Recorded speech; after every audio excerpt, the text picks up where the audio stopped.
Hello everyone, welcome to one online study point. दोस्तों, आज की इस वीडियो में हम सिंटैक्स ऑफ वर्ब्स के नेक्स्ट टाइप के अध्ययन करेंगे। आप वीडियो को अंत तक देखिए। तो आइए सबसे पहले बात करते हैं प्रेजेंट परफेक्ट टेंस में किस प्रकार के एग्जाम्पल सिंटैक्स से रिलेटेड पूछे जाते हैं। आपको ध्यान रखना है, सबसे पहला रूल में इसमें जो प्रेजेंट परफेक्ट टेंस है, इस टेंस में पास्ट टाइम में यानी बीते समय में या पास्ट टाइम को एक्सप्रेसिंग वर्ड, पास्ट टाइम को प्रकट करने वाले जो शब्द हैं, last year, last week, last month, yesterday, the other day, ये बहुत सारे आदि एट्सेट्रा, एगो, ये जो वर्ड है, ये जो एडवर्ब है, इनका प्रयोग नहीं होता। ये आपको ध्यान रखना है, प्रेजेंट परफेक्ट टेंस में इनका प्रयोग नहीं होता है। किस प्रकार से एग्जाम्पल जो है करेक्ट दिया जाएगा और किस प्रकार से उसे आपको इनकरेक्ट देखना है। यहाँ पे देखिए, ये दिया हुआ incorrect sentence, we have seen her last month. यहाँ पे हैव सीन आ गया, लेकिन बाद में लास्ट मंथ जो एडवर्ब दिया हुआ है ये गलत हो जाएगा, क्योंकि यहाँ लास्ट मंथ या लास्ट वीक या लास्ट आवर या लास्ट डे, अगर इस टाइप से कोई भी ये वर्ड आ जाए जो टाइम जो है पास्ट टाइम्स को एक्सप्रेसिंग करने वाले वर्ड, तो आप समझ जाइए ये प्रेजेंट परफेक्ट टेंस में वाक्य नहीं होगा। ये केवल पास्ट इंडेफिनिट टेंस में प्रयोग होते हैं। ठीक है, सही सेंटेंस क्या होगा? अगर या तो लास्ट मंथ हटाइए, अगर लास्ट मंथ यहाँ पे सही रहेगा तो आपको करना क्या है, तो यहाँ पे ध्यान रखना है, ये हमारा सेंटेंस बन जाएगा we saw her last month, तब ये पास्ट इंडेफिनिट टेंस से बन जाएगा। ये आपको ध्यान रखना है। नेक्स्ट देखिए, इनकरेक्ट सेंटेंस क्या है? They has arrived last week. अब लास्ट वीक दे दिया तो आपको ध्यान रखना है, यहाँ ये हैज़ नहीं आएगा, एक तो ये गलत हो जाएगा। ठीक है, क्योंकि इसमें प्रेजेंट परफेक्ट टेंस में दे जो है इसके साथ तो प्लूरल वर्ब हैव आता है, एक तो आपको बात ध्यान रखनी है, लेकिन प्रेजेंट परफेक्ट टेंस में लास्ट वीक भी नहीं आएगा, इसलिए सेंटेंस गलत है। तो सही सेंटेंस क्या हो जाएगा? दे अराइव्ड हो जाएगा। दे अराइव्ड पास्ट इंडेफिनिट टेंस में, दे अराइव्ड लास्ट वीक, ये सही सेंटेंस हो जाएगा। इसी प्रकार नेक्स्ट एग्जांपल देखिए, यहाँ कहा है इसमें Rajan has come the other day, ये गलत हो जाएगा। क्यों? क्योंकि द अदर डे जो है पास्ट इंडेफिनिट टेंस में होता है प्रयोग।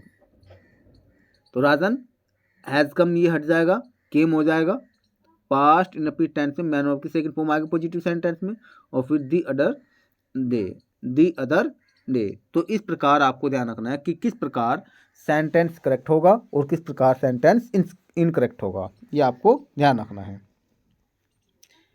नेक्स्ट देखिए, नेक्स्ट रूल क्या है यहाँ पे?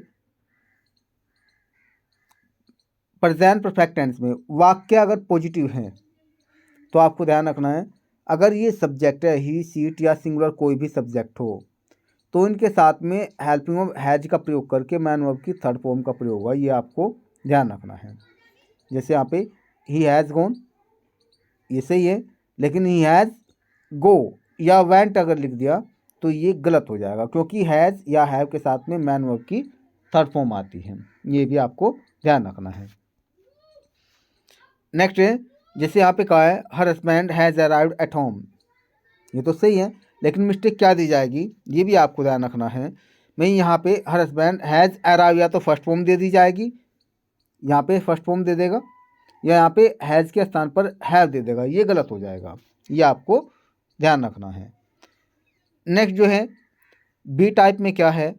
अगर यहाँ पे सब्जेक्ट है आई, वी, यू, दे या कोई भी प्लूरल सब्जेक्ट है, तब इनके साथ में आप हैव का प्रयोग करेंगे और मैन वर्ब की थर्ड फॉर्म का प्रयोग होगा, ये आपको ध्यान रखना है। जैसे we have come recently, you have improved your writing, ये दिया हुआ है।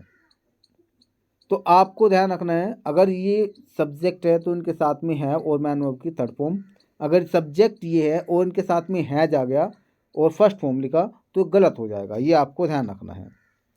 नेक्स्ट टाइप में क्या है? अगर वाक्य नेगेटिव भी है या फिर जो है या तो नेगेटिव सेंटेंस हो या फिर इंटरोगेटिव सेंटेंस हो, तब आप क्या करेंगे? ऐसी कंडीशन में सब्जेक्ट के अनुसार आपको पता है हैज़ हैव का प्रयोग हो गया, फिर आप एडवर्ब नोट का प्रयोग करेंगे और मैन वर्ब की थर्ड फॉर्म का प्रयोग करेंगे। ये आपको ध्यान रखना है। जैसे Mohan has not written a letter to me, यहाँ पे ये सेंटेंस जैसे ही है, लेकिन मिस्टेक्स क्या दी जा सकती हैं। मोहन सिंगुलर सब्जेक्ट क्या है तो यहाँ पे हैव दे देगा, ये गलत हो जाएगा। यहाँ थर्ड फॉर्म के स्थान पर या तो इंग फॉर्म दे देगा या फिर या सेकंड फॉर्म दे देगा या फर्स्ट फॉर्म दे देगा, तो ये गलत हो जाएगा। ये आपको ध्यान रखना है। नेक्स्ट है यहाँ पे I have not gone to your house, ये सेंटेंस सही है क्योंकि यहाँ पे सब्जेक्ट आई है तो सही है। यहाँ पे गलत में क्या देगा, या तो यहाँ पे गो देगा या यहाँ वेंट लिखेगा और यहाँ पे हैज़ दे देगा, ये मिस्टेक दी जाएगी। ये आपको ध्यान रखना है। इसी प्रकार से देखना है हैज़ माई फ्रेंड के अनुसार स्टार्टिंग में हैज़ आ गया, सही है।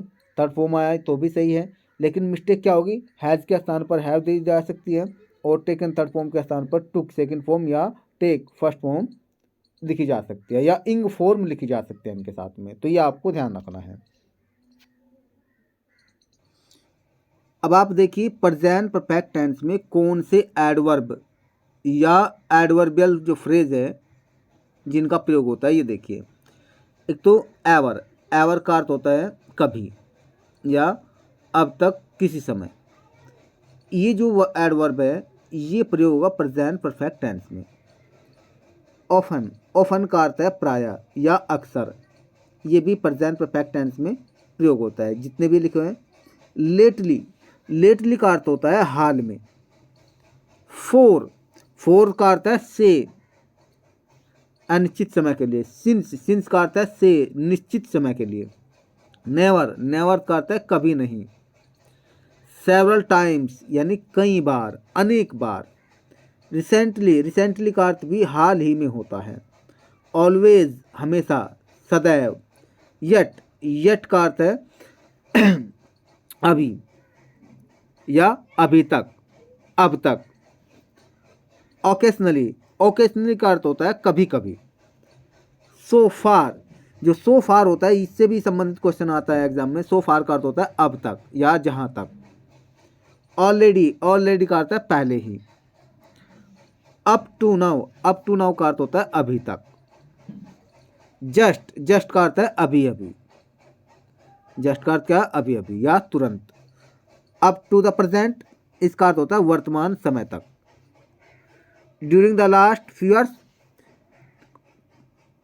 अंतिम कुछ सालों के दरमियान या अंतिम कुछ सालों के बाद, एटसेट्रा आदि। यानी ये जितने भी एडवर्ब और एडवर्बियल फ्रेज है इनका प्रयोग जो है प्रेजेंट परफेक्ट टेंस में होता है। ये आपको ध्यान रखना है, अच्छी तरह से याद कर लेना है, एग्जाम में क्वेश्चन जरूर आते हैं इनसे रिलेटेड। जैसे यहाँ एग्जाम्पल देखिए, यहाँ इसमें कहा है वी हैव सीन रिसेंटली, हमने अभी अभी देखा है। ये कहा है, सेंटेंस सही है क्योंकि प्रेजेंट परफेक्ट टेंस का वाक्य है। लेकिन अगर कहा होता वी सा रिसेंटली तो ये गलत हो जाता। आपको ध्यान रखना है, जो ये एडवर्ब दिया हुआ है रिसेंटली, ये प्रेजेंट परफेक्ट टेंस में प्रयोग होता है, इसलिए यहाँ पे हैव सीन का प्रयोग होता। ठीक है, इसलिए सेंटेंस यहाँ गलत है। नेक्स्ट है his brothers have not gone yet आ गया प्रेजेंट परफेक्ट टेंस का सेंटेंस हो गया। लेकिन मिस्टेक क्या दी जाएगी, डिड नॉट दिया फिर येट होगा। आपको हिंदी अनुवाद की जरूरत नहीं पड़ेगी, वर्ड मीनिंग की भी जरूरत नहीं पड़ेगी, सिर्फ आपको ये ध्यान रखना है कि कौन सा एडवर्ब है और वर्ब उसमें मेन वर्ब या हेल्पिंग वर्ब क्या यूज हो रही है, ये आपको ध्यान रखना है। ठीक है दोस्तों, यदि आपने हमारे चैनल को सब्सक्राइब नहीं किया तो आप चैनल को सब्सक्राइब जरूर कर लीजिए और साथ ही आप वीडियो को लाइक और शेयर भी जरूर कर दीजिए ताकि आने वाली हर एक वीडियो का नोटिफिकेशन आपको समय से मिल जाए। कम से कम लाइक में तो दोस्तों कंजूसी मत करो। नेक्स्ट देखिए, इसमें यहाँ जो एग्जाम्पल दिया हुआ है they work in the company for the last 10 days, ये दिया हुआ है फॉर द लास्ट 10 डेज, ये एडवर्बियल फ्रेज आ गई। तो इसलिए सेंटेंस क्या है, यहाँ पे जो दिया हुआ है वर्क, ये गलत हो गया। यहाँ हैव वर्क लिखा होता क्योंकि ये पास्ट इंडेफिनिट टेंस में दे दिया, जबकि पास्ट इंडेफिनिट टेंस में फॉर द लास्ट 10 डेज ये एडवर्बियल फ्रेज नहीं आएगी, ये आपको ध्यान रखना है। नेक्स्ट बात करते हैं प्रेजेंट परफेक्ट कंटिन्यूअस टेंस की। प्रेजेंट परफेक्ट कंटिन्यूअस टेंस में क्या है, यहाँ देखिए, अगर सब्जेक्ट है ही सी इट या कोई भी सिंगुलर सब्जेक्ट है तो आपको ध्यान ये रखना है इसमें हेल्पिंग वर्ब जो है हैज़ बीन का प्रयोग होगा इनके साथ, और मैन वर्ब की फोर्थ फॉर्म यानी मैन वर्ब की फर्स्ट फॉर्म में आईएनजी का प्रयोग होगा। एक रूल तो आपको ये ध्यान रखना है अगर प्रेजेंट परफेक्ट कंटिन्यूअस टेंस में सेंटेंस है। नेक्स्ट जो है रूल क्या है, अगर सब्जेक्ट है आई वी यू दे या कोई भी प्लूरल सब्जेक्ट है तो इनके साथ में हैव बीन का प्रयोग करके मैन वर्ब की फर्स्ट फॉर्म में आईएनजी का प्रयोग होगा, ये फोर्थ फॉर्म भी बोलते हैं। ठीक है, ये आपको ध्यान रखना है। एक तो रूल है इसमें ये। दूसरा जो है ये भी आपको ध्यान रखना है कि इस टेंस में अनिश्चित समय के लिए फोर का प्रयोग किया जाता है, प्रीपोजिशन फोर का, से के अर्थ में, जैसे वह 2 घंटे से खेल रहा है, 4 घंटे से खेल रहा है, इस टाइप से। ठीक है, अब फोर कहाँ प्रयोग होगा, हमें कैसा पता चलेगा कि अनिश्चित समय है या निश्चित समय है। जैसे 4 ए मिनट कहते हैं, या 4 hour, 4 an hour, a hour नहीं an hour, 4 a day, 4 a week, 4 a month, 4 a year, 4 a decade, 4 a century आदि बहुत सारे ऐसे हैं एग्जाम्पल जहाँ 4 का प्रयोग होगा। लेकिन यहाँ हमने कहा 4 फिर न्यूमरल एडजेक्टिव यानी 1 2 3 4 5, जैसे 4 5 minutes, 4 2 days, 4 3 weeks, 4 4 months, 4 2 years, 4 3 decades, 4 2 centuries. इस प्रकार से अगर ये आ जाए तो आपको प्रयोग करना है 4 का, ये आपको ध्यान रखना है अनिश्चित समय के लिए। अब सिंस का प्रयोग कहाँ होगा, सिंस का प्रयोग जो है निश्चित समय के लिए होता है। और हमें कैसे पता चलेगा कोई समय निश्चित है या अनिश्चित है, हमें कैसे पता चलेगा, ये देखिए, जब सिंस का प्रयोग वहाँ पर जब किसी भी दिन का नाम हो, जैसे सोमवार से, मंगलवार से, बुधवार से, तो since Monday, since Tuesday, since Wednesday, कुछ भी हो, जैसे जनवरी से फरवरी से, सिंस जनवरी, सिंस फरवरी, सिंस मार्च, ऐसे कह सकते हैं। अब इसी के साथ में कोई भी साल, जैसे 1990 से, तो सिंस 1990, ये कह सकते हैं सिंस 1800, 1800 से। या पार्ट्स ऑफ द डे, किसी भी दिन का कोई भाग हो, पार्ट्स ऑफ द डे, किसी का दिन का कोई भाग, सुबह से, दोपहर से, शाम से, रात से, आधी रात से। ठीक है ना, since morning, since noon, since afternoon, since evening, since dawn, since daybreak, तो इस प्रकार आप कह सकते हैं। या फिर जो है कोई भी फेस्टिवल्स यानी कोई त्यौहार हो, जैसे since Holi, since Deepavali, since Dussehra, तो इस प्रकार कोई भी त्यौहार हो, सिंस ईद, सिंस क्रिसमस, तो उनसे पहले आप सिंस का प्रयोग करेंगे। सीजन्स यानी कोई भी सीजन यानी ऋतु हो, जैसे कह सकते हैं हम since spring, since autumn, since winter, since summer, गर्मी से, सर्दी से, या ऐसे कह सकते हैं। या फिर एम पी एम, कोई भी इस टाइप से टाइम दिया हुआ हो, 5 बजे से, 4 बजे से, 6 बजे, सुबह 6 बजे से, शाम 6 बजे से, since 5 o'clock, since 7 PM, since 8 AM, ऐसे भी कह सकते हैं आप।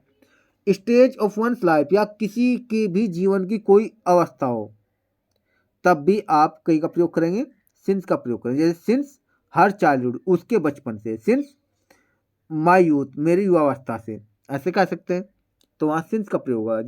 यस्टरडे है, सिंस यस्टरडे, या लास्ट शब्द आ गया, जैसे since last Monday, since last Tuesday, ऐसे कह सकते हैं। सिंस लास्ट जनवरी, सिंस लास्ट फरवरी, ऐसे भी आप कह सकते हैं। सिंस लास्ट स्प्रिंग, ऐसे भी आप कह सकते हैं।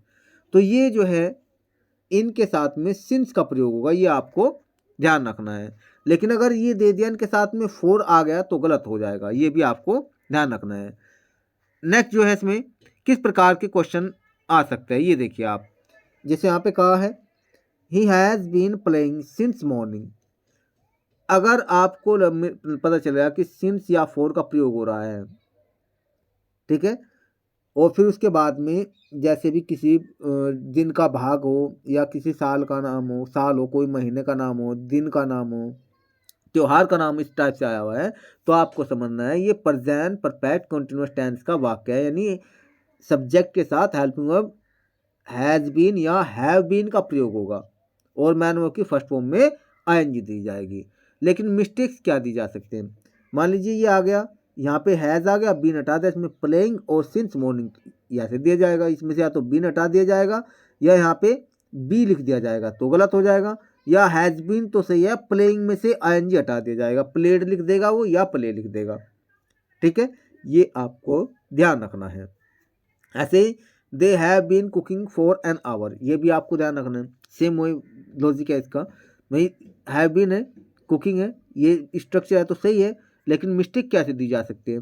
दे के साथ यहाँ पे हैज दिया जा सकता है, यहाँ से बीन हटाया जा सकता है, यहाँ बी लिखा जा सकता है, ये आपको ध्यान रखना है। कुक में से आईएनजी हटाया जा सकता है, इसमें कुकड लिख सकता है, या यह आपको ध्यान रखना है, या कुक लिख सकता है।